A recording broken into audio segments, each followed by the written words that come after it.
చేరువచ్చినటువంటి మీ అందరికీ ప్రభువైన యేసుక్రీస్తు నామమున వందనములు తెలియజేస్తున్నాను. ఈ యొక్క ఆదివారమును దేవుడు మనకు అనుగ్రహించి ఉన్నాడు కాబట్టి దేవునికి మనం కృతజ్ఞతాస్తుతులు తెలియజే వారమై ఉన్నాం. 2024లో మొదటి ఆదివారం. సో ఈ మొదటి ఆదివారం మనకి అనేకమైనటువంటి దీవెనలతోటి ప్రారంభమవుతుంది. కాబట్టి దేవునికి నచ్చినట్లుగా, దేవునికి తగినట్లుగా, దేవుడు సంతోషించేటట్లుగా మన ఈ సంవత్సరంలో మన ప్రయాణం కొనసాగాలని మనందరం ప్రార్థించుదాం. అంటే వాక్యాన్ని అనుసారంగా బ్రతకడానికి, వాక్యం యొక్క వెలుగులోనే ముందుకు వెళుతూ మనం సంబంధాల్ని బలపరుచుకుంటూ, మన సంబంధాల్ని ఎక్కడైతే మన సంబంధం అవసరమో అక్కడ మనం చాలా జాగ్రత్తగా ఆ సంబంధం తెగిపోకుండా, ఆ సంబంధం కట్టబడుతూ బలపరచబడుతూ దేవుడికి దగ్గరయ్యేటట్లుగా మన సంబంధం ఉండాలని మనందరం ప్రయత్నించుదాం. పోయిన వారంలో ఆ విషయాన్ని గురించి మనం ఆలోచించాం. ఆరోగ్యకరమైనటువంటి సంబంధాన్ని పెంచుకోవడం ఎవరి చేతిలో ఉంది? అది మన చేతిలో. దేవుడు తన సంబంధాన్ని మనతో ఏం చేశాడు? స్థిరపరిచాడు. ఆయన తండ్రిగాను మనల్ని కుమారులుగాను చేసుకున్నప్పుడే దేవుడు తన సంబంధాన్ని మనతో ఆయన ఏర్పరచుకొని అప్పటి నుంచి ఇప్పటి వరకు కూడా దేవుడు కూడా తన సంబంధాన్ని కాపాడుకుంటూ వస్తూ ఉన్నాడు. ఇప్పుడు మనం ఆయన కుమారులైనటువంటి మనం కొన్ని పరిస్థితుల్లో ఆ సంబంధాన్ని మధ్యలో ఏం చేస్తూ ఉంటాం? మనం బ్రేక్ చేసుకుంటూ వస్తాం. అలా దేవుడితో మనం సంబంధం కలిగి ఉండాలి. అలాగే రీచ్ ఇన్ అన్నాం. రీచ్ అప్ అంటే దేవునితో మనం సంబంధం కలిగి ఉండటం. రెండవది రీచ్ ఇన్ అని. రీచ్ ఇన్ అంటే ఏంటి? సంఘములో, ఇన్ ద చర్చ్. సో సంఘములో మన యొక్క సంబంధాన్ని పెంచుకోవాలి. సంఘంలో మన సంబంధాన్ని ఆరోగ్యంగా పెంచుకోవాలి. అలాగే రీచ్ అవుట్ అన్నాం. రీచ్ అవుట్ అంటే సమాజం, ఓకే, వెలుపలి వారి పట్ల, అన్యుల పట్ల, క్రైస్తవులు కాని వారి పట్ల కూడా మన సంబంధం ఎలా ఉండాలన్నమాట? ఆరోగ్యంగా ఉండాలి. దానికి మనం ఈ 2024 సంవత్సరంలో ఒక టార్గెట్గా పెట్టుకొని, ఒక థీమ్గా ఉంచుకొని మనం ఏం చేస్తున్నాం? ముందుకు సాగుతాం. ఓకే, అంటే దాని అర్థం ఈ పాయింట్ మనకు అర్థమైతే మనం ఎవరితో కలహాలు ఆడాం, ఎవరితోనైనా గొడవలు పడతామా? అబ్రహాం లాగా ఉంటాం. అబ్రహాం ఏమన్నాడు? లోతుతోటి మనం బంధువులం కాబట్టి మన మధ్య ఏముండకూడదు? కలహం ఉండకూడదు. మనం బంధువులం, మన మధ్య కలహం ఉండకూడదు. ఈరోజు సంఘంలో ఉన్న మనం అందరం ఎవరం? ఆత్మీయ బంధువులం. ఆత్మీయ బంధువులం. స్పిరిచువల్ రిలేషన్షిప్ ఉంది మనకి. మనందరికీ తండ్రి ఒక్కడే. మనం అందరం ఆ తండ్రి యొక్క కుమారులం. కాబట్టి సంఘంలో కూడా ఏముండవు? కలహాలు. అంటే అబ్రహాం లాంటి మైండ్ ఉంటే ఎక్కడ కూడా కలహాలు ఉండవు. ఒకళ్ళు ఎవరైనా కలహం ఆడదామన్నా, కలహప్రియుడిగా కనిపించినా కూడా అది ఉండదు అన్నమాట. అలాగున మనం ఈ సంవత్సరం అంతా కూడా కలహాలు లేకుండా, కొట్లాటలు లేకుండా, గొడవలు లేకుండా, అన్ని రిలేషన్షిప్ తోటి, అన్ని సంబంధాలతోటి మనం ఎలా ఉండాలన్నమాట? ఆరోగ్యంగా హెల్తీ రిలేషన్షిప్ని మనం బిల్డప్ చేసుకోవాలి, మెయింటైన్ చేయాలి. మళ్ళీ మనం దానియేలు గ్రంథానికి వద్దాం. దానియేలు గ్రంథాన్ని మనం చదువుకుందాం. దానియేలు గ్రంథంలో ఏ అధ్యాయంలో ఉన్నాం మనం? 9వ అధ్యాయంలో ఉన్నాం. 9వ అధ్యాయంలో 1 నుండి 19 వచనాలు చూచాం మనం. 1 నుండి 19 వచనాలు. అక్కడేముందన్నమాట? దానియేలు చేసిన ప్రార్థన. దానియేలు ప్రార్థనని మనం చూసాం. అలాగే 20 నుండి 24 వరకు కూడా మనం చూసాం.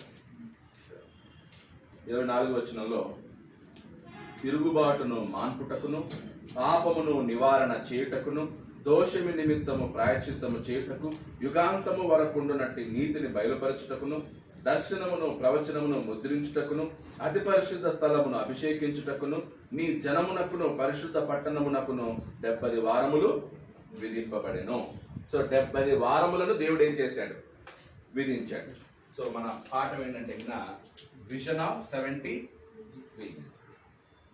The vision of 70 weeks. 70 వారముల దర్శనము. 70 వారాల దర్శనము. సో ఏంటి 70 వారాల దర్శనం అనే దాన్ని మనం చూడబోతూ ఉన్నాం.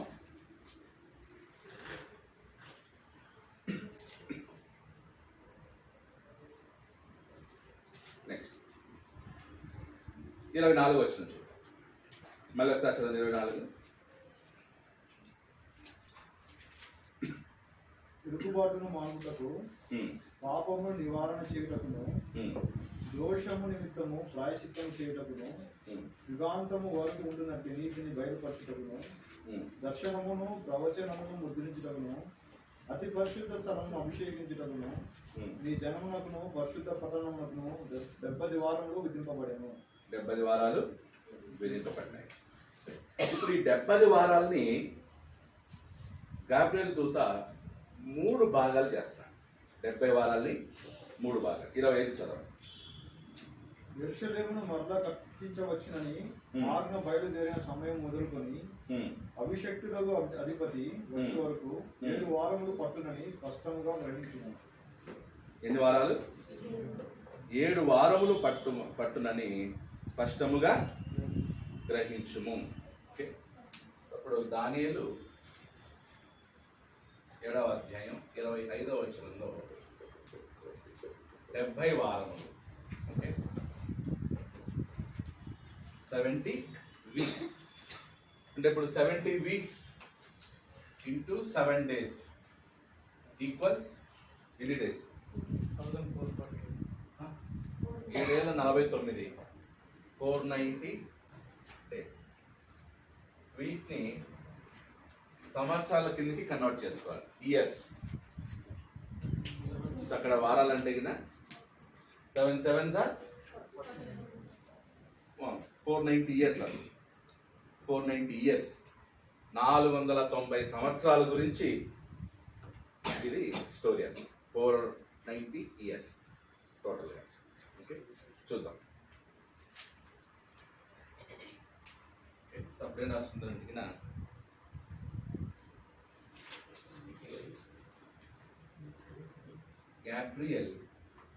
గ్యాబ్రియల్ అంటే ఎవరు? Divides 70 weeks into 3 sections. 3 భాగాలుగా గబ్రియలు దూత ఈ 70 వారాలు ఏం చేస్తున్నాడు?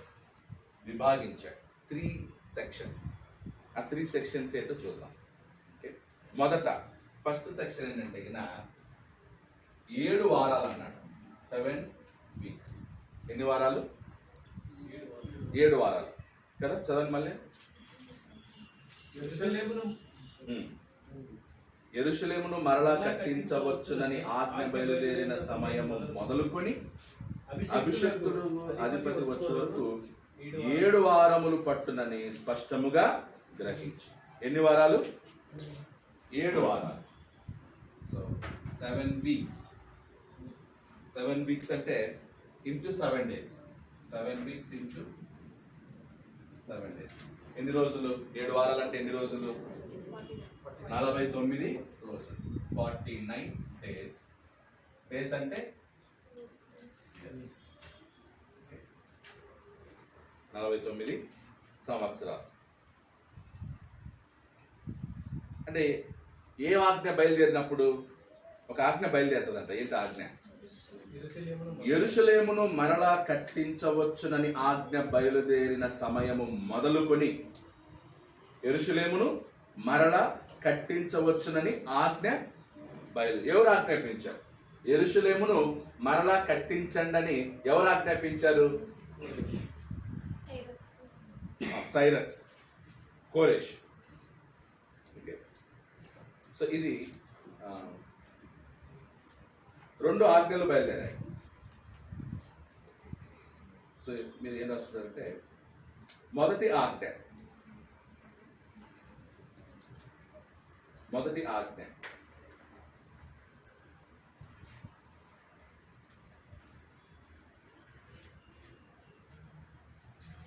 సో 49 days కదా.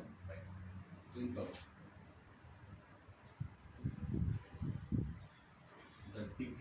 డిగ్రీ అంటే ఆజ్ఞ. So the decree of Cyrus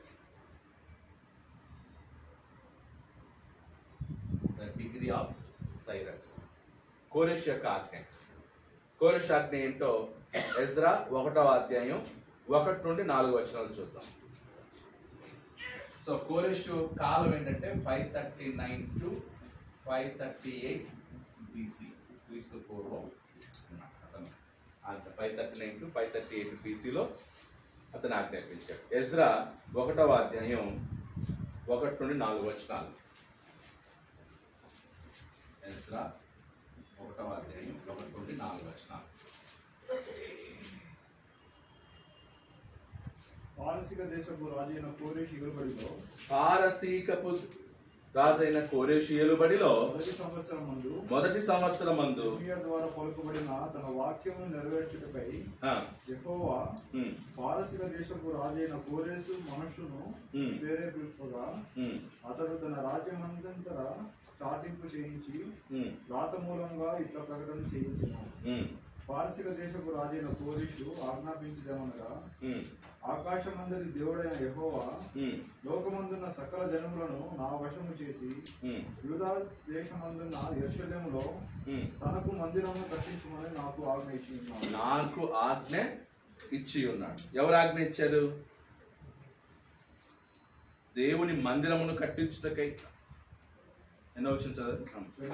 2వ వచనం. ఆకాశమందలి దేవుడైన యెహోవా అండర్లైన్ చేయండి. ఆజ్ఞాపిస్తున్నది ఎవరు? దేవుడు ఆజ్ఞాపించాడు. ఎవరికి? కోరెషు రాజుకి ఆజ్ఞాపించాడంట. ఏమని? లోకమందున్న సకల జనములను నా వశం చేసి యూదా దేశమందున్న యెరూషలేములో తనకు మందిరం కట్టించమని నాకు ఆజ్ఞ ఇచ్చి ఉన్నాడు. అంటే దేవుడు కోరెషుకు ఆజ్ఞ ఇస్తే కోరెషు ఏం చేస్తున్నాడు? ఇప్పుడు ఆజ్ఞాపిస్తున్నాడు. ఏమని? వెళ్ళి యెరూషలేములో దేవాలయము కట్టండి అని యూదులకు ఆజ్ఞాపిస్తున్నాడు అన్నమాట. కావున మీలో ఎవరు ఆయన జనులై ఉన్నారో వారు యూదా దేశమందున్న యెరూషలేమునకు బయలుదేరి యెరూషలేములోని దేవుని మందిరమును అనగా ఇశ్రాయేలీయుల దేవుడైన యెహోవా మందిరమును కట్టవలెను. ఇశ్రాయేలీయుల దేవుడైన యెహోవా మందిరమును కట్టవలెను. వారి దేవుడు వారికి తోడై ఉండును గాక. మరియు యెరూషలేములో నుండి దేవుని మందిరమును కట్టించుటకై స్వేచ్ఛార్పణను గాక ఆయా స్థలములోని వారు తమ యొద్ద నివసించు వారికి వెండి బంగారములను వస్తువులను పశువులను ఇచ్చి సహాయము చేయవలని ఆజ్ఞాపించను. ఇప్పుడు మనకు దానియేలు 9లో ఉంది కదా, 9వ అధ్యాయంలో ఏముంది? ఆజ్ఞ మొదలుకొని యెరూషలేములో దేవాలయమును మరలా కట్టమని ఆజ్ఞ మొదలుకొని యెరూషలేమును మరలా కట్టించవచ్చునని ఆజ్ఞ బయలుదేరిన సమయము మొదలుకొని. సో ఎవరు ఆజ్ఞాపించారు? మొదట కోరెషు రాజైన కోరెషు. సో కోరెషు ఎవరంటే పారసీక దేశపు రాజు, పర్షియన్ కింగ్. బబులోనీయులు ఏమయ్యారు? పోయారు. బబులోను కాలంలో యూదులు వచ్చారు. పారసీక దేశపు పరిపాలనలో ఇప్పుడు యూదులు ఎక్కడికి వెళ్తున్నారు అనమాట? రిటర్న్ యెరూషలేముకి రిటర్న్ అవుతున్నారు. సో దానియేలు అంటే దానియేలు ముందు, కోరెషు తర్వాత. సో దానియేలు ముందుగానే ఏం చేస్తున్నాడు? ఇలా ఆజ్ఞ బయలుదేరుతుంది, యెరూషలేమును మరలా కట్టించవచ్చునని ఆజ్ఞ బయలుదేరుతుంది. దానియేలు ముందే ప్రవచిస్తున్నాడు. యెషయా గ్రంథం 44వ అధ్యాయం. యెషయా గ్రంథం కింద దీనికి సంబంధించిందే. యెషయా గ్రంథం 44వ అధ్యాయం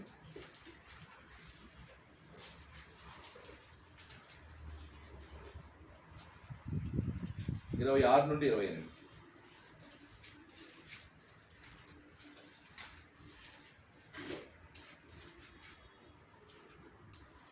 నేనే నా సేవకుని మాట రూఢిపరచువాడను, నా దూతల ఆలోచన నెరవేర్చువాడను. యెరూషలేము నివాస స్థలమగుననియు యూదా నగరులను గూర్చి అవి కట్టబడుననియు నేను ఆజ్ఞ ఇచ్చి ఉన్నాను. దాని పాడైన స్థలములను బాగు చేయవాడను నేనే. నేనే నీ నదులను ఎండ చేయవాడను. వెండి బొమ్మని ప్రవాహంతో నేనే చెప్పుచున్నాను. కోరెషుతో నా మంద కాపరి. కోరెషుతో ఏమంటున్నాడంట? నా మంద కాపరి, నా చిత్తమంతయు నెరవేర్చువాడా అని చెప్పువాడను నేనే. అంటే వీళ్ళు ఇంకా బబులోను చెరకి వెళ్ళక ముందే యెషయా ఏం చేశాడు? కోరెషు గురించి యెషయా ఎప్పుడు ప్రవచించాడు? యూదులు బబులోనికి వెళ్ళక ముందు. బబులోనికి వెళ్ళక ముందే దేవుడు యెషయా ద్వారా కోరేషు మీరు బబులోనికి వెళ్తారు, 70 సంవత్సరాలు ఉంటారు, 70 సంవత్సరాల తర్వాత కోరేషు యొక్క పరిపాలనలో మీరు మళ్ళీ వాపసు వస్తారనే విషయాన్ని యెషయా చెప్పాడు. కోరేషు గురించి యెషయానే ప్రవచించాడు, దానియేలు కంటే ముందే ప్రవచించాడు యెషయా. కోరేషుతో నా మంద కాపరి, నా చిత్తమంతయు నెరవేర్చువాడా అని చెప్పువాడను నేనే.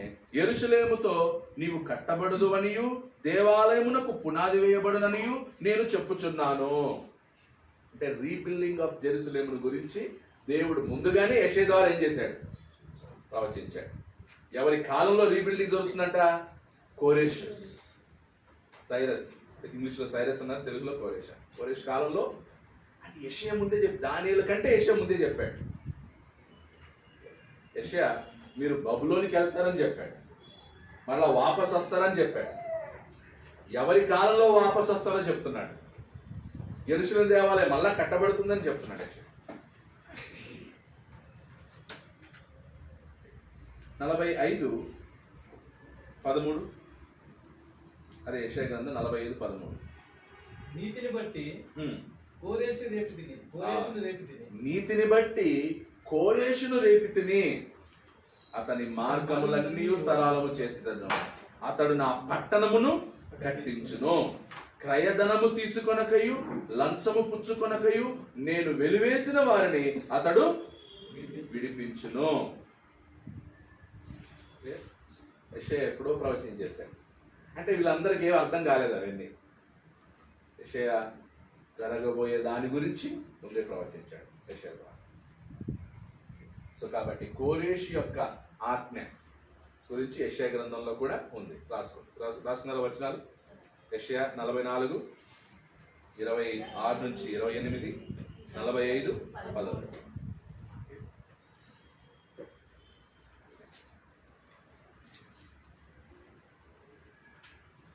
దీంట్లో ఇక్కడ నుండి స్టార్ట్ చేసినట్లయితే 490 ఇయర్స్ని 2 క్యాలెండర్లు ఉన్నాయి. జూలియన్ ఇయర్స్, లూనార్ ఇయర్స్ అంటారు. Julian years, lunar years. Lunar years అంటే ఏంటి? చంద్రుని ఆధారం చేసుకుని చేసిన క్యాలెండర్.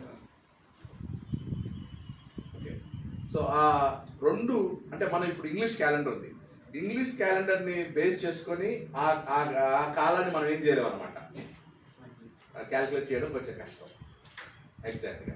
కానీ కొంచెం బైబిల్ పండితులు హిస్టారియన్స్ వచ్చేసి వాళ్ళు ఒక రీసెర్చ్ చేసి, ఇప్పుడు మనకే ఎలా ఉంది, వాళ్ళంకా స్టార్టింగ్లో బైబిల్ వచ్చినప్పుడు ఎన్ని రీసెర్చ్లు చేసి ఉంటారు. రీసెర్చ్లు చేసి ఎంతోమంది ఒక కొలిక్కి వచ్చారు. ఓకే, అదేంటో చూద్దాం. సో ఇప్పుడు మనం ఫాలో చేసేది ఏ క్యాలెండరు? English calendar. అంతకంటే ముందు ఏ క్యాలెండర్ ఉండేది? లూనార్ క్యాలెండర్స్, జూలియన్ క్యాలెండర్ అని ఉంది. 2 క్యాలెండర్స్. ఓకే, నెక్స్ట్ అర్థహశస్త కాలంలో కూడా ఆజ్ఞాపించాడు. Decree of Cyrus to the decree of అర్థహశస్త. తెలుగులో ఏమన్నారు? తెలుగులో అర్థహశస్త, ఇంగ్లీష్లో అర్థాక్సస్.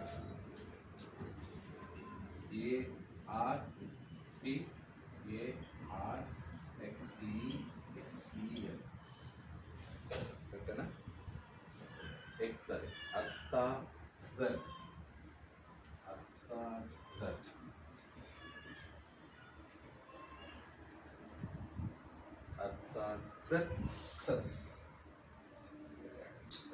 ఇంగ్లీష్లో, తెలుగులో అర్థహశస్త.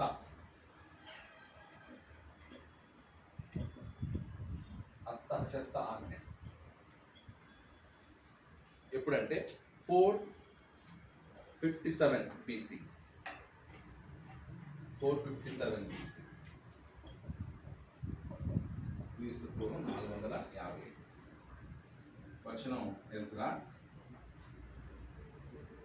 7వ అధ్యాయం 13 నుండి 14 వచనం.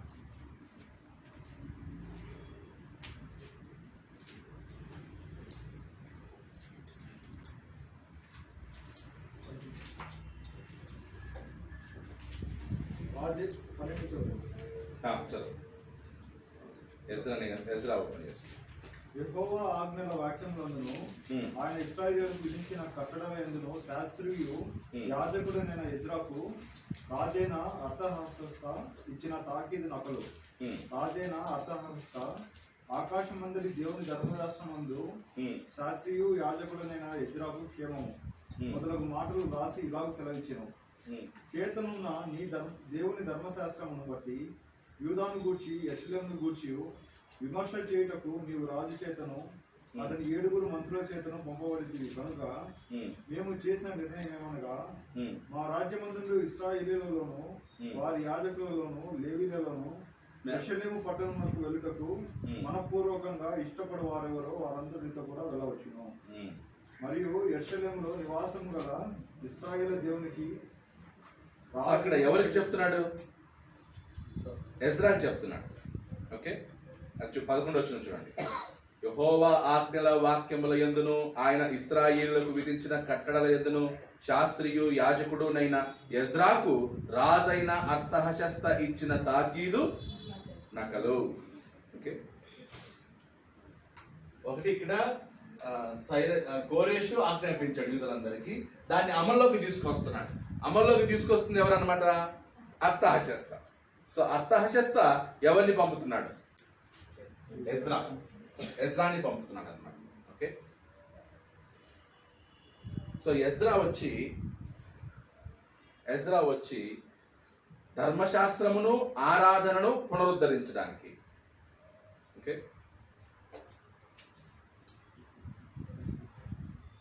ఎజ్రా టు రెస్టోర్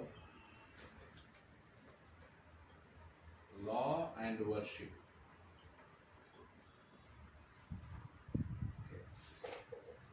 మీరు గమనిస్తే ఎజ్రాలో జెరుబాబేలు కనిపిస్తాడు మీకు. ఎజ్రా 1వ అధ్యాయంలో మనం ముందుకు చూసినట్లయితే జెరుబాబేలు ఈ యొక్క దేవాలయమును కట్టడానికి ఏం చేశాడనమాట? 2:2 చూడండి. యెరూషలేమునకును యూదా దేశమునకును తమ తమ పట్టణంలోకి పోవనట్లుగా సెలవు పొంది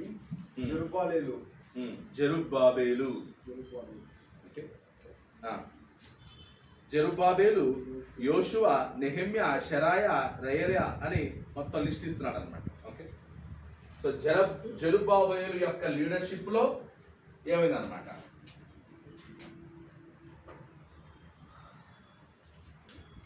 జెరుబాబేల్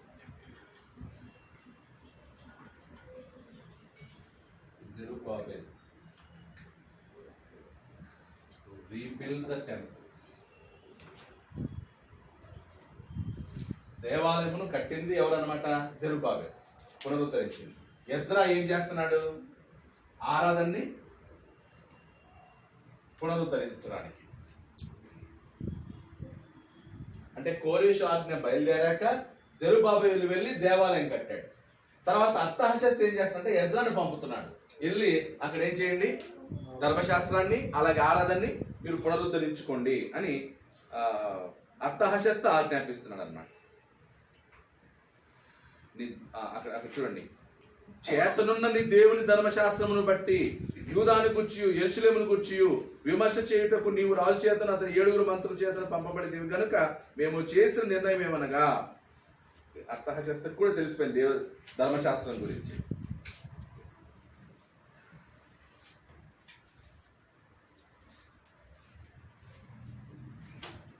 ఇప్పుడు ఇక్కడి నుండి 490 సంవత్సరాలు తీసుకుంటే 457 టు ప్లస్ 490 ఇయర్స్ యాడ్ చేస్తే ఎంత వస్తుంది? 490. 457 టు 0కి తీసుకురండి.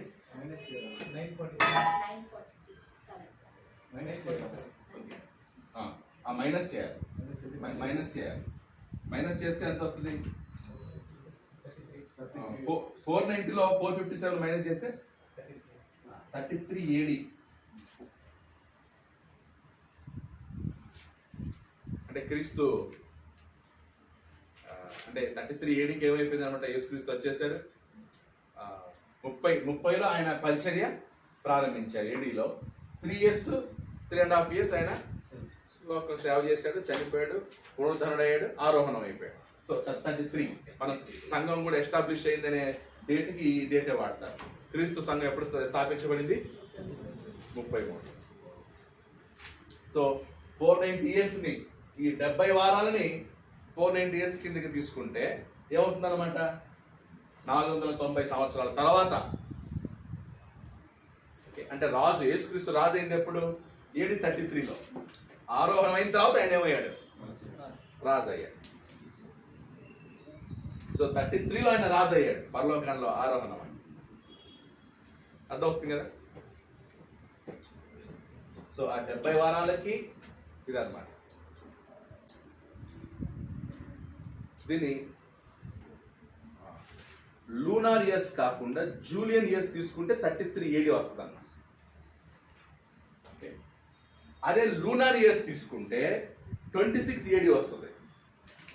అందుకని వాళ్ళు లూనార్ ఇయర్స్ తీసుకోకుండా జూలియన్ ఇయర్స్ని కన్సిడర్ చేసినప్పుడు 33 AD వస్తుంది. ఓకే, కొంచెం కష్టం మీద అర్థం చేసుకోవడం, కానీ మీకు తెలిసి ఉండాలి. రేపు ఆ దానియలు గ్రంథం చదివేటప్పుడు ఈ 70 వారాలు ఏంటో, దాని సంగతి ఏంటో మనకెందుకు అనుకోకూడదు. అట్లీస్ట్ దాని మీద ఏముండాలి? ఒక అవగాహన, నాలెడ్జ్ ఉండాలి. రేపు ఎవరన్నా మీరు ఎక్కడో వింటున్నారు, ఎవరో డినామినేషన్ అంతా 490 సంవత్సరాలు ఏదో చెప్పాడు అనుకోండి, 70 వారాలని, దాన్ని నమ్మేస్తే మీరు ఇప్పుడు ఈ మధ్య డినామినేషన్స్ కూడా ఏం చేస్తున్నారు? అమ్మా 70 వారములు పట్టున అన్నాడు, 70 సంవత్సరాలు అంటే ఇప్పుడు నాకు 40 సంవత్సరాలు వచ్చాయి, రేపు నాకు 70 సంవత్సరాలు వచ్చేసరికి మీరు అందరూ ఏం చేయాలి అని ఏదో అన్నారు అనుకోండి. సో ఎలాగైనా ఏం చేస్తారు? వక్రీకరిస్తారు. అందుకే దాని గురించి మనకి ఏముండాలి? అవగాహన ఉండాలి.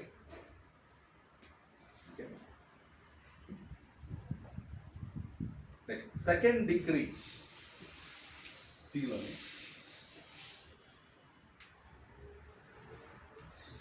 సో దీన్ని ఊరికి ఒక రెఫరెన్స్ కింద అనమాట. సో ఈ 490 వచ్చేసి జూలియన్ క్యాలెండర్ అన్నారు. According to Julian calendar, Julian calendar లో ఉన్న 490 సంవత్సరాల ప్రకారం చూస్తే 33 AD వస్తారు. ఎవరు వచ్చే వరకు? రాజు వచ్చే వరకు, అభిషక్తుడు వచ్చే. చదవండి దానియేలు గ్రంథం మళ్ళీ.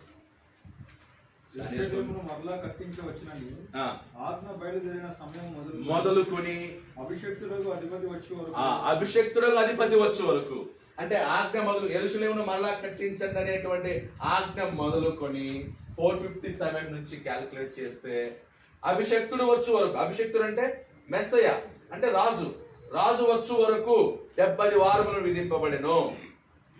అంటే 70 వారాలు, 7 ఏళ్ళు 49, 490 years తర్వాత అభిషక్తుడు వస్తాడు. 490 years తర్వాత మెస్సయ్య రాజుగా వస్తాడు. ఎగ్జాక్ట్ గా 490 మైనస్ చేస్తే ఎంత వస్తుంది? 33 AD వస్తుంది. యేసుక్రీస్తు రాజు అయింది అప్పుడే. అర్థమవుతుందా? నెక్స్ట్ సెకండ్ డిగ్రీ ఆఫ్ అర్థశాస్త్ర. ద సెకండ్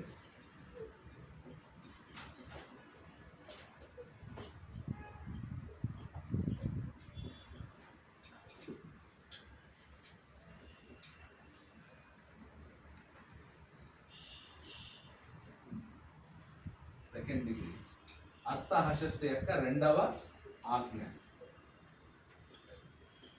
అర్థశాస్త్ర రెండవ ఆజ్ఞ.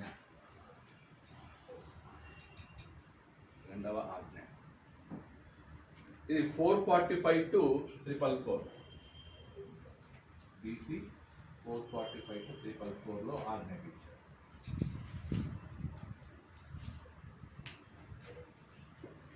అంటే మనం ఎందుకు చూస్తున్నామంటే ఆజ్ఞ మొదలుకొని అన్నాడు కదా. ఏ ఆజ్ఞను మొదలుకొని మనం 490 years క్యాలిక్యులేట్ చేయాలి? కోరేషు ఆజ్ఞాపించిన కాలం నుండి 490 years తీసుకోవాలా? అర్థశాస్త్ర ఆజ్ఞాపించిన మొదటి ఆజ్ఞ నుంచి 490 years తీసుకోవాలా? రెండవసారి ఆజ్ఞాపించాడు అక్కడి నుండి 490 years తీసుకోవాలా?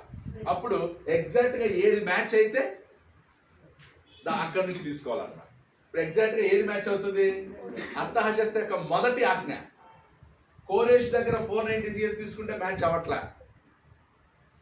ఇప్పుడు 539 538 అన్నాను కదా, ఒకసారి మైనస్ చేయండి. 539 మైనస్ 490 మైనస్ చేస్తే ఎంత వస్తుంది? 539 మైనస్ 490 ఎంత? 49 years ఎంత వస్తుంది? అంటే అప్పుడు మ్యాచ్ అవుతుందా? ముందుకు వెళ్ళిపోయింది. యేసుక్రీస్తు రాజు అయింది అప్పుడు 33లో, 49 ఏడి ముందుకు వెళ్ళిపోయింది. 445 to 444 తీసుకున్నా రాదనమాట. సో రెండవ వాక్యం ఏంటో చూద్దాం. నెహెమ్యా 2వ అధ్యాయం 1 నుండి 8 వచనాలు. అటు తరువాత అర్థహస్త రాజు ఏలుబడి కాలంలో 20వ సంవత్సరంలో నిసాను మాసమందు రాజు ద్రాక్షారసం త్రాగవలని చూస్తుండగా నేను ద్రాక్షారసం తీసుకుని రాజునకు అందించి అంతకు పూర్వము నేను ఎన్నడూను అతని ఎదుట విచారంగా ఉండలేదు. కాగా రాజు, నీకు వ్యాధి లేదు కదా, నీ ముఖము విచారంగా ఉన్నదేమి, నీ హృదయ దుఃఖము చేతనే అది కలిగినదని నాతో అనగా నేను మిగులు భయపడి, రాజు చిరంజీవి అగునుగాక, నా పితరుల సమాధులుండు పట్టణము పాడైపోయి దాని గుమ్మములను అగ్ని చేత కాల్చబడి ఉండగా నాకు దుఃఖముఖము లేకపోవునా అని రాజుతో అందింది. అప్పుడు రాజు, ఏమి కావలసి నీవు మనవి చేయించున్నావని నన్ను అడగగా, నేను ఆకాశమందరి దేవునికి ప్రార్థన చేసి రాజుతో, నీ సముఖమందు నేను దయ పొందినలా నా పితరుల సమాధులను పట్టణం తిరిగి కట్టునట్టుగా నన్ను యూదా దేశంలో పంపుడని వేడుకొంటున్నానని నేను మనవి చేసి అందుకు రాజు రాణి తన ఎదురు కూర్చొనిండగా, నీ ప్రయాణం ఎన్ని దినములు పట్టును, నువ్వు ఎప్పుడు తిరిగి వచ్చేదని అడిగాను. నేను ఇంతకాలం అని చెప్పినప్పుడు రాజు నన్ను పంపుటకు చిత్తం గలవాడేను. ఇదిగాక రాజుతో నేను ఇట్లాంటిని, రాజునకు అనుకూలమైతే యూదా దేశమున నేను చేరు వరకు నన్ను దాటించినట్లుగా నది అవతల ఉన్న అధికారులకు తాకీదులను, పట్టణ ప్రకారములకును, మందిరంతో సంబంధించిన కోట గుమ్మములకును, నేను ప్రవేశింపబో ఇంటికి దూరములు నాణులు ఇచ్చినట్లుగా రాజుగారి అడవులను కాయు ఆసాపుకు ఒక తాకీదు ఇయ్యడని అడిగింది. అలాగు నాకు తోడుగా ఉండి నాకు కృప చూపుచున్న నా దేవుని కరుణాహస్తం కొలది రాజు నా మనవి ఆలకించాను. ఓకే, సో అర్థహశస్త రెండోసారి ఆజ్ఞాపిస్తున్నాడు. సెకండ్ ఎవరికి? ఇప్పుడు ఇది నెహెమ్యా. సో నెహెమ్యా ఏం చేస్తున్నాడు? To build the city. Nehemiah degree to Nehemiah to build the city. యెరూషలేము గోడలు కట్టడానికి, పట్టణం కట్టడానికి అర్థహశస్త నెహెమ్యాకి. అర్థహశస్త ఎజ్రాని పంపాడు, అర్థహశస్త నెహెమ్యాని పంపుతున్నాడు. కోరేషు ఎవరిని పంపాడు? జెరుబ్బాబెలు పంపాడు. అంటే వీళ్ళు ఈ యూదులు 70 సంవత్సరాల చెర ముగిసిన తర్వాత వాళ్ళు ఎక్కడికి వస్తారనమాట? యెరూషలేముకి తిరిగి వస్తారు. 3 దఫాలుగా వస్తారనమాట, 3 batches గా. మొదటి బ్యాచ్ జెరుబ్బాబెలు నాయకత్వంలో, రెండో బ్యాచ్ ఎజ్రా నాయకత్వంలో, మూడో బ్యాచ్ నెహెమ్యా నాయకత్వం. ఆడ 3 దఫాలుగా యూదులు ఎక్కడికి వస్తారు? యెరూషలేముకి వస్తారు. మొదటి బ్యాచ్ వచ్చి ఏం చేశారు? దేవాలయం కట్టేశారు. రెండో బ్యాచ్ వచ్చి ఏం చేశారు అనమాట? ఆరాధనని పునఃప్రారంభించారు. మూడో బ్యాచ్ వచ్చి గోడలు, యెరూషలేము యొక్క గోడలు కడతారు, పట్టణాలు కడతారు, సిటీని నిర్మిస్తారు.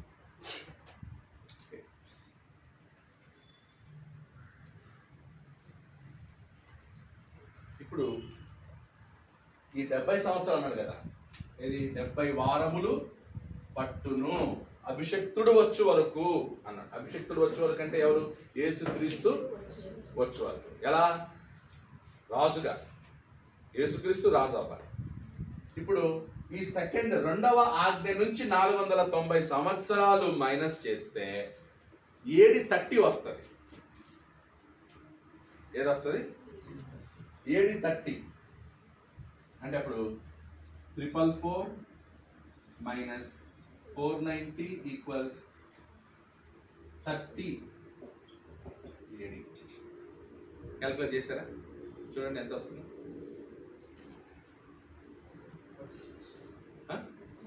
46 వస్తుందా?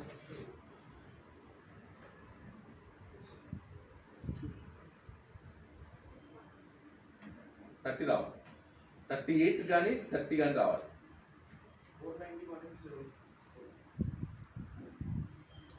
మేబీ 4 లేదా 445 అన్న తీసుకోవాలి.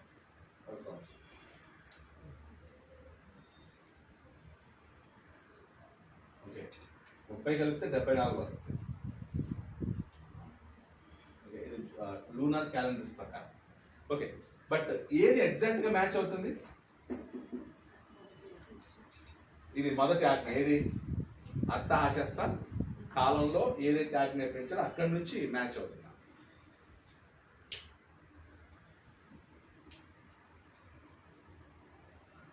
ఇప్పుడు నెక్స్ట్ 26 నుంచి 27 వచ్చిన వచ్చింది. దానియేలు గ్రంథంకి వెళ్దాం.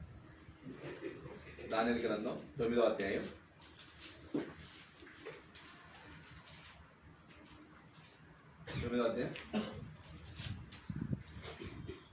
ఈ 62 వారములు జరిగిన పిమ్మట ఏమీ లేకుండా అభిషక్తులు నిర్మూలన చేయబడదు.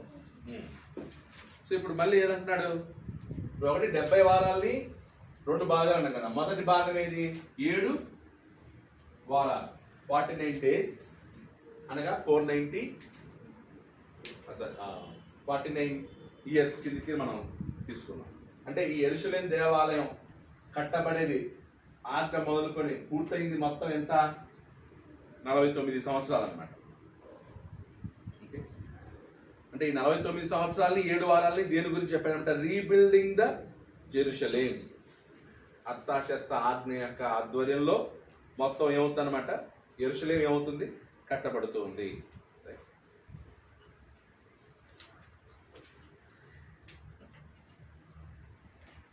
నెక్స్ట్ రెండోది 62 వారాలు అన్నాడు కదా ఇక్కడ. 62 వీక్స్ అన్నాడు.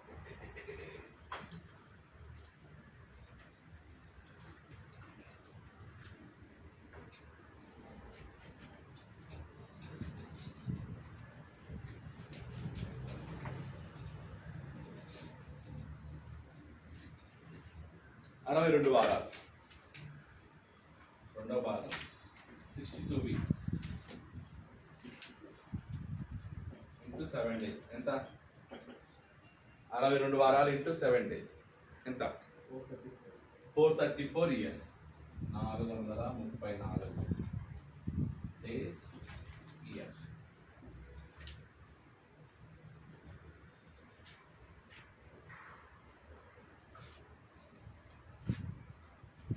ఇదే రాసుకుంటారంటే 434 సంవత్సరాలు ఏంటంటే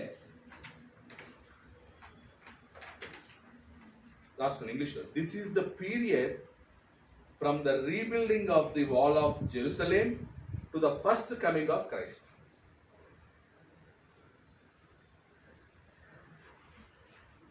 దిస్ ఈస్ ద పీరియడ్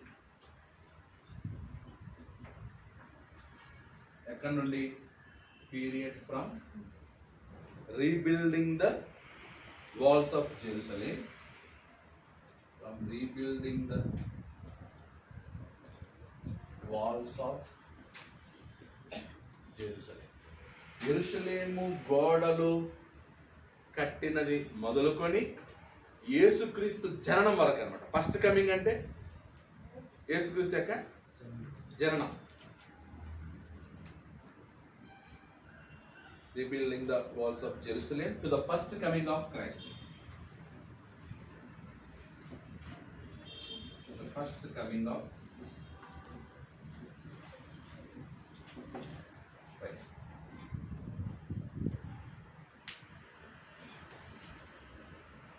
అరవై 62 వారాలు.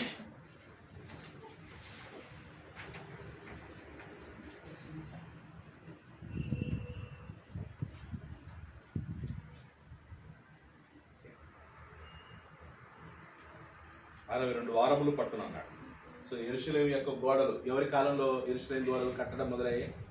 నెహెమ్యా కాలం. నెహెమ్యా కాలం నుండి యేసుక్రీస్తు వచ్చేంత వరకు కూడా ఎన్ని సంవత్సరాలు పట్టింది? 434 సంవత్సరాలు. 434. అంటే దగ్గర అక్కడ మ్యాచ్ అవుతుంది. మన క్యాలెండర్ ప్రకారం చూస్తే కొంచెం మనకు కన్ఫ్యూజ్ అవుతుంది, కానీ వాళ్ళ క్యాలెండర్ ప్రకారం చూస్తే ఎగ్జాక్ట్గా మ్యాచ్ అవుతుంది. యేసుక్రీస్తు జననం. యేసుక్రీస్తు జన్మించేటప్పుడు ఎవరు పరిపాలిస్తున్నారు? Kaiser Augustus, Caesar Augustus. So Caesar Augustus కాలంలో యేసుక్రీస్తు జన్మించాడు. అంటే అప్పుడు ఏ రాజ్యం పోయింది? పార్సికులు పోయారు, గ్రీకులు పోయారు, ఎవరు వచ్చారనమాట? రోమా కాలంలో. నెక్స్ట్ తర్వాత దానియేలు గ్రంథంలో మళ్ళీ ఇంకేమన్నాడు? ఇంకొక వారం అన్నాడు కదా 26లోనే, ఈ 62 వారములు జరిగిన పిమ్మట ఏమీ లేకుండా అభిషిక్తుడు నిర్మూలము. సో ఇది అయిన తర్వాత అభిషిక్తుడు నిర్మూలము చేయబడును. వచ్చునట్టి రాజు యొక్క ప్రజలు పవిత్ర పట్టణమును పరిశుద్ధ ఆలయమును నశింపజేయుదురు. వాని అంతము హఠాత్తుగా వచ్చును, మరియు యుద్ధకాలాంతము వరకు నాశనము జరుగునని నిర్ణయింపబడెను. ఏంటిది? వచ్చునట్టి రాజు అభిషక్తుడు నిర్మూలము చేయబడను అంటే యేసుక్రీస్తు యొక్క మరణం, యేసుక్రీస్తు యొక్క శిలువ మరణం. ఇదంతా అయిన తర్వాత అభిషక్తుడు మరణిస్తాడు అని చెప్పడం జరిగింది. ఆ తర్వాత అభిషక్తుల యొక్క ప్రజలు ఏం చేస్తారంట? దేవాలయమును, వచ్చినట్టు రాజు యొక్క ప్రజలు పవిత్ర పట్టణమును పరిశుద్ధ ఆలయమును నశింపజేయుదురు. అంటే దేవాలయం ఏమవుతుంది? AD 70లో ఏమైంది? దేవాలయం నాశనం అయిపోయింది. నీరో చక్రవర్తి కాలంలో యెరూషలేము దేవాలయం ఏమైపోయింది? నాశనం అయిపోయింది. దాని గురించి ముందే చెప్పాడు. వాని అంతము హఠాత్తుగా వచ్చును. రైట్? ఎవరు అతను వాని అంతం అంటే ఈ రోమ్ ఎవరైతే యెరూషలేముని నాశనం చేశారో వాళ్ళన్న. మరియు యుద్ధకాలాంతము వరకు నాశనము జరుగునని నిర్ణయింపబడెను. అతడు 1 వారము వరకు అనేకులకు నిబంధన స్థిరపరచును. 1 వారము అన్నాడు. 1 వారము, 1 వీక్. 70 వారాలని 3 భాగాలు, 7 వారాలు, 62 వారాలు ప్లస్ 1 వారం. So 1 week equals 7 days. Brackets లో 70 years అన్నారు. సో 7 years, 7 days అంటే 7 years. 7 years.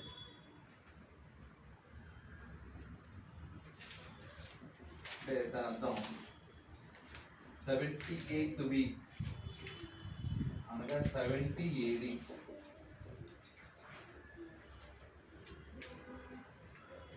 అందుకే దానియేలు గ్రంథం ఇది ఛాలెంజింగ్తో కూడింది. నంబర్, న్యూమరాలజీ, సంఖ్య. ఫస్ట్ మీకు చెప్పాను, గుర్తుందా? 1 2 3. 3 అంటేనేమో దేనికి సంబంధించింది? దేవునికి సంబంధించింది. ఓకే. 7 వచ్చి సంపూర్ణ. 10 వచ్చి 10 కూడా సంపూర్ణమే, కంప్లీట్, పర్ఫెక్ట్. 7 వచ్చేసి పర్ఫెక్ట్, 10 వచ్చి కంప్లీట్. సో అంత ఈజీ కాదనమాట అర్థం చేసుకోవడం. మనకు అర్థం అవడం చాలా కష్టం. అన్ని 7 చూడండి. వీళ్ళు ఎన్ని సంవత్సరాలు చెరలో ఉంటారు? 70 సంవత్సరాలు. 70 సంవత్సరాల చెర తర్వాత మళ్ళీ 70 సంవత్సరాలు, 70 వారాలు అన్నాడు. ఆ 70 వారాలని డివైడ్ చేసుకుంటూ వెళ్తే అప్పుడు ఏం జరిగింది? సో ఏం రాసుకోండి? This is the 7 years of tribulations అని రాసుకోండి.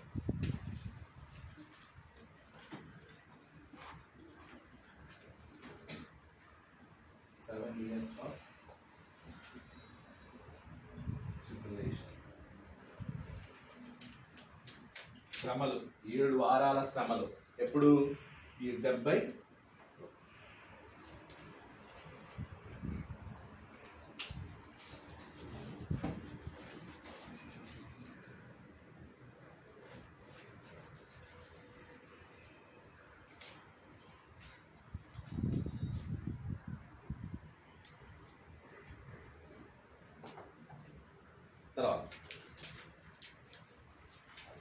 తర్వాత ఏమవుతుందంట? 27. అతడు 1 వారము వరకు అనేకులకు నిబంధనను స్థిరపరచును. ఓకే, తర్వాత నిబంధన అంటే క్రొత్త నిబంధన. సో ఎప్పుడైతే క్రొత్త నిబంధన వస్తుందో అర్ధవారమునకు బలిని నైవేద్యమును నిలిపివేయును. అర్ధవారానికి బలియు నైవేద్యము నిలిపివేయును. తర్వాత ఏమైనది నిలుచు వరకు నాశనము చేయువాడు వచ్చును. ఏయమైనది నిలుచు వరకు నాశనము చేయువాడు వచ్చును. నాశనము చేయువానికి రావాలని నిర్ణయించిన నాశనము ముగించు వరకు ఇలాగున జరుగును. అంటే యేసుక్రీస్తు కాలంలోనే యేసుక్రీస్తు వచ్చిన తర్వాత ఏమవుతుందంట, బలి నైవేద్యము ఏమవుతుంది, నిలిపివేస్తాడు. అంటే ఏంటి దాని అర్థం? జంతు బలులు ఉండవు, ఆగిపోతాయి. ఎవరి వలన?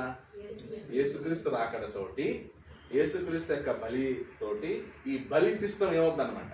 నైవేద్యాలు ఇవ్వటం, బలి అర్పించడం, ఇవన్నీ కూడా ఏమవుతాయి. ఎప్పుడైతే 70 AD యెరూషలేము దేవాలయమే, ఇప్పుడు బలి, జంతు బలి, నైవేద్యం ఇవన్నీ చేయాలంటే ఈ స్థలం ఏది? యెరూషలేము దేవాలయం. యేసుక్రీస్తు వచ్చి సంఘం స్థాపించి వెళ్ళిపోయినా కూడా 70 వరకు ఏం జరుగుతున్నాయి? యూదుల ఆచార ప్రకారం, ధర్మశాస్త్ర ప్రకారం బలులు జరుగుతూనే ఉన్నాయి. అది కూడా లేకుండా చేస్తానన్నాడు. ఎలా? నీరో చక్రవర్తి దేవాలయాన్ని ఏం చేస్తాడు? అప్పుడు దేవాలయం నాశనం అయితే ఇంకా వీళ్ళు బలి నైవేద్యాలు ఎక్కడ అర్పిస్తారు? ఎక్కడ అర్పించారు? అందుకు ఆ శ్రమ. ఎందుకు 70లో యెరూషలేము నాశనం అయ్యింది, ఎందుకు కాల్చివేయబడిందంటే దేవాలయమే లేకుండా చేశారు. అంటే ఆ ధర్మశాస్త్రానికి కేంద్రమైనటువంటి యెరూషలేము దేవాలయమే ఏమైపోయింది? ఆ యెరూషలేము దేవాలయం ఇప్పటికి ఉంటే ఇప్పుడు చేసేవాళ్ళు, నేటికి కూడా బలులు నైవేద్యాలు అర్పించేవాళ్ళు యూదులు. దానికోసం ఇప్పుడు ప్రయత్నిస్తున్నారు యూదులు. ఆ దేవాలయం ఇప్పుడు ఎవరి చేతిలో ఉంది? ముస్లిం చేతిలో ఉంది. ఇజ్రాయెల్లో లేదు, అది ఇజ్రాయెల్ దేశంలో లేదు, అది అవతల ఉంది. దానికోసం క్రైస్తవులు కొట్లాడుతున్నారు, యూదులు కొట్లాడుతున్నారు, ముస్లిమ్స్ కొట్లాడుతున్నారు. ఇది మాదని ముస్లిమ్స్, క్రైస్తవులు మాదని, యూదులు మాదని. దేవుడు దాన్ని మాత్రం యూదులకు వచ్చినా డేంజరే, క్రైస్తవులకు వచ్చినా డేంజరే. ఏది? ఆ దేవాలయం. క్రైస్తవులకు వస్తే ఏం చేస్తారు? పాత నిబంధన అని. యూదులు క్రైస్తవులు ఒకటైపోతారు. అప్పుడు యేసు త్యాగం ఏమవ్వాలి? ఇప్పుడు యెరూషలేము దేవాలయంలో మళ్ళీ దేవాలయం కట్టి అక్కడ జంతు బలులు అర్పిస్తే కంప్లీట్గా ఏమవుతుంది? క్రొత్త నిబంధన సిస్టమే.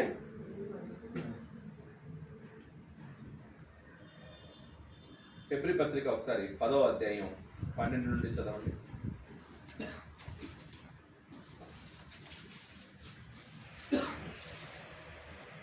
యేసుక్రీస్తు యొక్క శరీరము ఒక్కసారి అర్పింపబడిన చేత ఆ చిత్తమును బట్టి మనము పరిశుద్ధపరచబడి ఉన్నాము.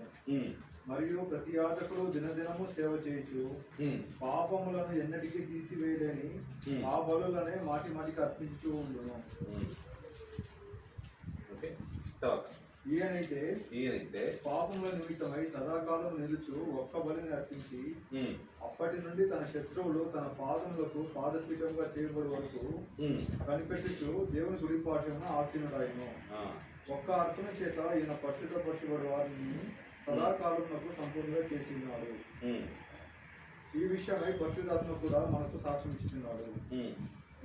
ఎలాగనగా ఆ దినములైన తర్వాత నేను వారితో చేయబో నిబంధన ఇదే, నా ధర్మ విధులను వారి హృదయంలో నుంచి వారి మనసు మీద వాటిని వ్రాయుదును అని చెప్పిన తర్వాత వారి పాపములను వారి అతిక్రమములను ఇకను ఎన్నటికీ జ్ఞాపకము చేసుకోనను అని ప్రభువు చెప్పుచున్నాడు.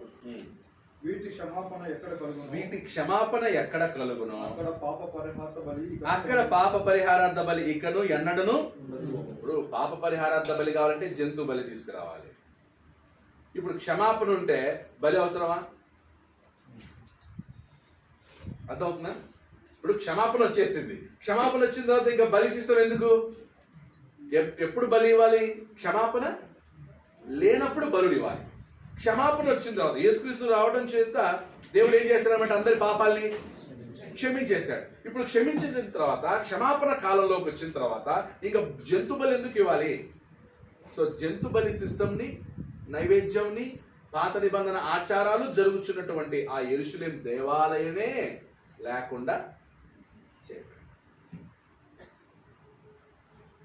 ఎంత గొప్ప ప్లాన్ అంటే దేవుడు నిజంగా మీరు నేను ఇవన్నీ ఆలోచించినప్పుడు దేవుడు ఎంత సిస్టమేటిక్గా వర్క్ చేస్తున్నాడు. తాను చేయబోయేదాన్ని 490 సంవత్సరాల తర్వాత జరగబోయేదాన్ని, చేయబోయేదాన్ని ముందే యెషయా ద్వారా చెప్పించాడు, దానియేలు ద్వారా చెప్పించాడు. చెప్పినట్లుగానే, వాళ్ళు ప్రవచించినట్లుగానే భూమి మీద జరిగింది. విత్ దానియేలు అయితే ఏకంగా విత్ డేట్తో సహా చెప్పేశాడు. ఇండైరెక్ట్గా చెప్పాడు, డైరెక్ట్గా చెప్పలే. ఇండైరెక్ట్గా చెప్పాడు, అలంకార భాషలో ఇండైరెక్ట్గా చెప్పాడు దేవుడు.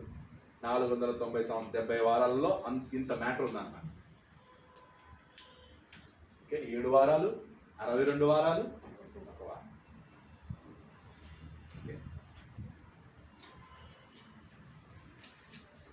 యేసుక్రీస్తు కూడా భూమి మీద ఉన్నప్పుడు మత్తయి సువార్త 24:15 ఒక మాట అన్నాడు. చూడండి, మత్తయి సువార్త 24:15.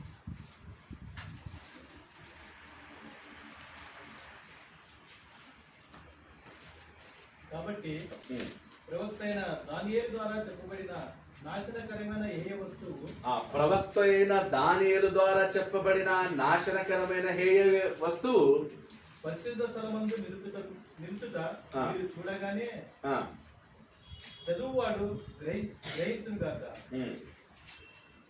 చదువువాడు గ్రహించును గాక అంటే ఏం జరుగుతుందంట? చదవండి, ముందు చదవండి. యూదాలో ఉండు వారి కొండలకు పారిపోవలేను. మిద్దె మీద ఉండువాడు తన ఇంటిలో నుండి ఏదైనాను తీసుకొని పోవుటకు దిగకూడదు. సో ఇది యేసు ప్రభు చెప్పిన ఈ శ్రమలు ఏ కాలానికి సంబంధించింది? క్రీస్తు శకం 70లో యెరూషలేం దేవాలయం నాశనం అయ్యేటప్పుడు ఎలా ఉంటుందో పరిస్థితి యేసుక్రీస్తు చెప్పాడు. అదే దానిని దానియేలు ప్రవచించాడు. సో దానియేలు ప్రవచనాన్ని యేసుక్రీస్తు ఇక్కడ కోట్ చేస్తున్నాడు. ఆ నాశనకరమైన హేయ వస్తువు ఎవరన్నమాట? రోమ్, నీరో చక్రవర్తి. ఆ టైంలో 70 ADలో యూదులందరూ పారిపోయారు.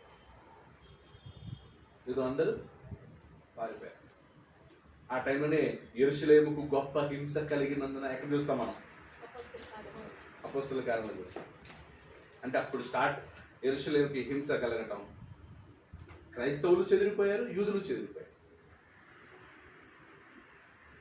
ఇలా ఆ హింస ఒకటి. క్రైస్తవులు చెదిరిపోవడం వల్ల ఏం జరిగింది? సువార్త వ్యాపించడం.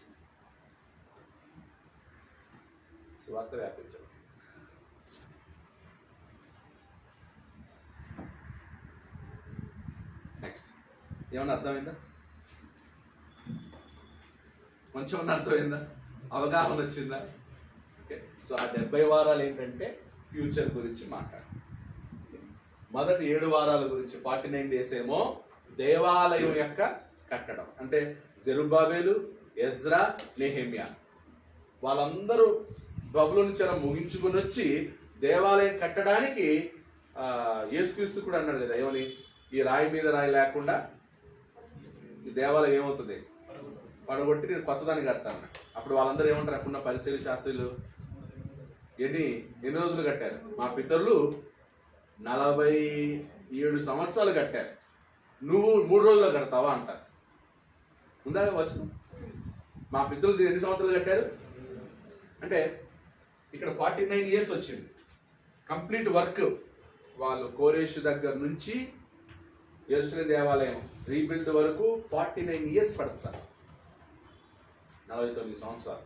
అందుకే పరిశీలి శాస్త్రులు కూడా అన్నారు. చూడండి ఆ వచనం ఎక్కడుంది? యోహాను సువార్తలో ఉన్నాను.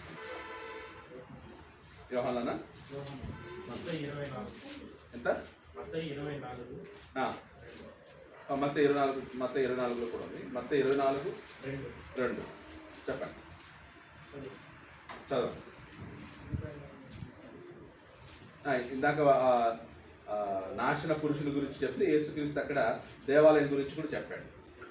అందుకని మీరు ఇవన్నీ చూస్తున్నారు కదా, రాతి మీద రాయి ఒకటైనను ఇక్కడ నిలిచికుండా పడద్రోయబడని మీతో నిశ్చయముగా చెప్పుచున్నానని వారితో అనేను.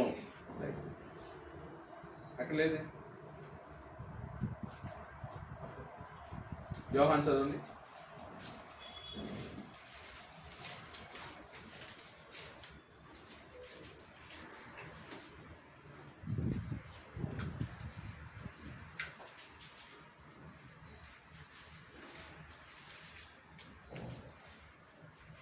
దొరకలేదా?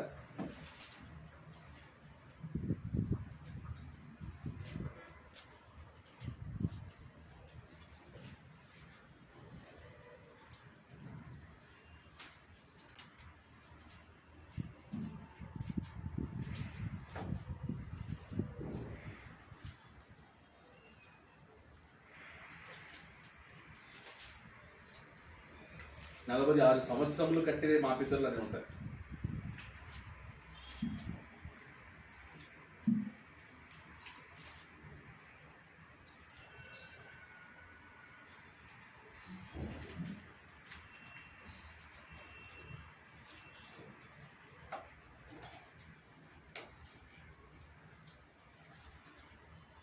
Matthew 24 సెకండ్ అంతే. 40 అక్కడ ఇయర్స్ మెన్షన్ చేస్తారు. ఎన్ని సంవత్సరాలు కట్టిదే నువ్వు 3 రోజులే కడతావా అని.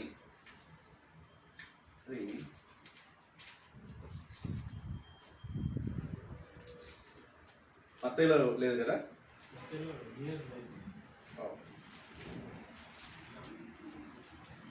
గుర్తురాదు.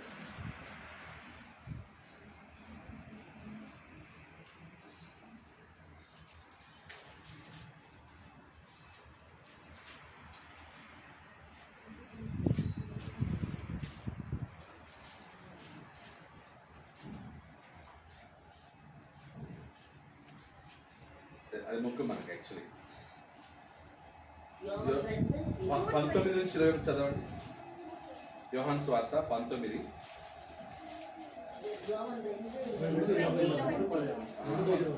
2:19 నుంచి 21. నేను 2వ అధ్యాయం చెప్తున్నాను.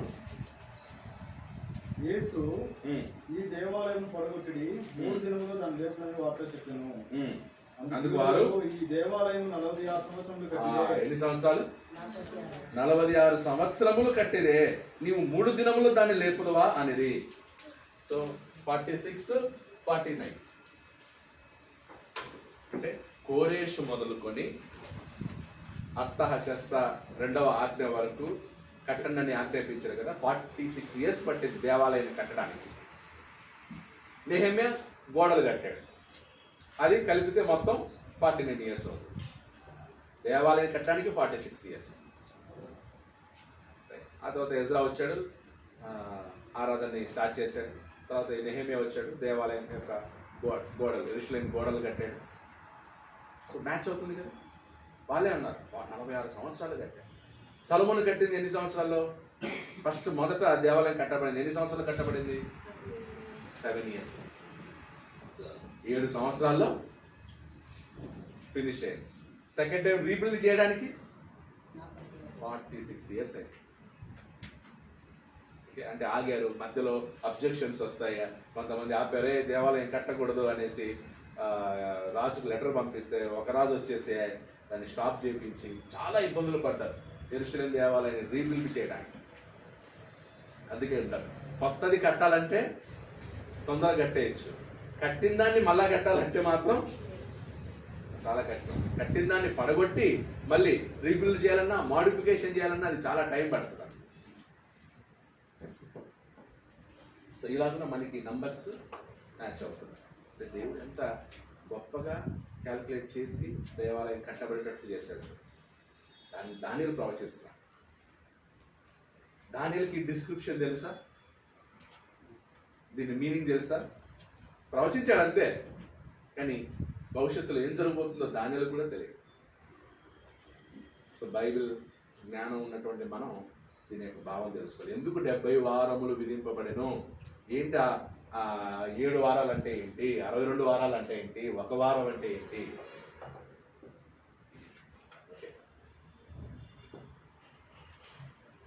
సో 9వ అధ్యాయం, దానియేలు గ్రంథం 9వ అధ్యాయం ఫినిష్ అయ్యింది. Any question? అంటే మీకు అర్థమైంది కదా? కొంచెం అర్థమైతే చాలు. నేను ఇది యాక్చువల్లీ మామూలుగా Bible theological students, Bible college విద్యార్థులకు చెప్తాను. ఆదివారం ఆరాధనలో చెప్పడం ఛాలెంజ్. సో మీ అందరికీ బోర్ కొట్టిండొచ్చు, లేదా మేలుకరంగా ఉండిండొచ్చు. ఒక అవగాహన మీకు 70 వారాలని 3 భాగాలుగా గబ్రియల్ దూతనే డివైడ్ చేశాడు. దాని అర్థం ఏమైంటుందని చెప్పి చరిత్రకారులు, ఇప్పుడు నేను నా సొంతంగా నేను కూడా దీని మీద రీసెర్చ్ చేసి ఏ బుక్స్ హిస్టారియన్స్ చదివిన దాన్ని కనుక్కొని ఏది మ్యాచ్ అవుతుందో నేను తీసుకొని మీకు చెప్పడం జరిగింది. ఓకేనా? ఇది నా సొంత జ్ఞానం ఏం కాదు. ఆల్రెడీ దీని మీద చరిత్రకారులు, బైబిల్ చరిత్రకారులు పుస్తకాలు రాశారు. ఏది మనకు దగ్గరగా ఉంటుందో, ఏది అది అంగీకారంగా యాక్సెప్టెన్స్గా ఉంటుందో మనం అర్థం చేసుకోవాలి. క్లియర్? వచ్చే వారం దానియేలు గ్రంథం 10వ అధ్యాయం చదువు. ఇప్పుడు ఇది అర్థమైంది కాబట్టి రేపు ప్రకటన గ్రంథం చెప్పినప్పుడు మీకు ఎలా ఉంటుంది? ప్రకటన గ్రంథంలో ఎన్ని నంబర్స్ ఉంటాయి? ఎక్కడ చూసినా నంబర్లే. ఇప్పుడు ఇది అర్థమైంది అనుకోండి, అది ఏమవుతుంది మీకు? ఈజీ అవుతుంది. ఓకే, సో వీక్ అంటే వీక్ని ఇయర్స్ కిందకి తీసుకోవడం, 7ని ఏ నంబర్ కిందకి తీసుకోవాలి, 10ని ఏ నంబర్కి తీసుకోవాలి, 3 ఏ నంబర్ తీసుకోవాలి, 6 ఏ నంబర్ తీసుకోవాలి. లాస్ట్ టైం మీకు ఇచ్చాను, అది ఎప్పటికీ అది స్టాండర్డ్ గుర్తుంది కదా? 3, 6, 7, 10, 12 అని చెప్పాను. నంబర్స్ ఇచ్చాను. అవి మళ్ళీ అవసరమైనప్పుడు మళ్ళీ చెప్తాను. ప్రకటన గ్రంథం చెప్పేటప్పుడు ఇంకా కొన్ని నంబర్స్ ఇస్తారు. ఆ నంబర్స్ దేనికి, దానికి మీనింగ్ ఏంటి అందరికి